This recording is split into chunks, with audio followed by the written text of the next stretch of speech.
সালাম আলাইকুম রহমতুল্লাহ। শাইখ আব্দুর রাজ্জাক বিন ইউসুফ সাহেব বলছিলেন না? জি জি। হযরত আজকে কি আপনার ওই যে জামালপুরের মেলান্দহ একটা প্রোগ্রাম আছে? জি জামালপুরের মেলান্দহ একটা প্রোগ্রাম আছে না শাইখের আজকে? জি শাইখ কি আসছেন? জি, যাবো ইনশাআল্লাহ। শাইখ এখন কোথায় আছেন?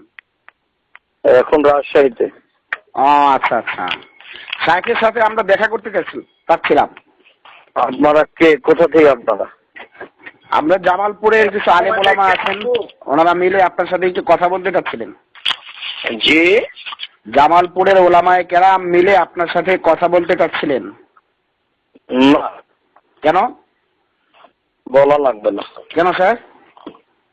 প্রয়োজন নেই। কেন প্রয়োজন নেই? একজন আলেম কি আরেকজন আলেমের সাথে কথা বলতে পারে না? জি না। কেন স্যার? অন্যদিন হবে, আজ না।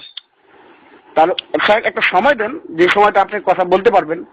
একটু কোনো আপনার পরিচয়? জি, আপনার পরিচয় কি? আমার নাম লুৎফুর রহমান ফরাজি।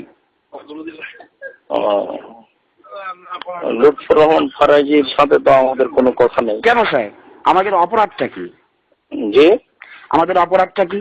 সেই কথাটা আপনাকে বলতে হবে, আপনি নিজেই বুঝেননি। আশ্চর্য তো, এটা মানে বলতে সমস্যাটা কোথায়? কথা বলিয়েন না, আল্লাহ আপনাকে মাফ করুক। জি, আসসালামু আলাইকুম।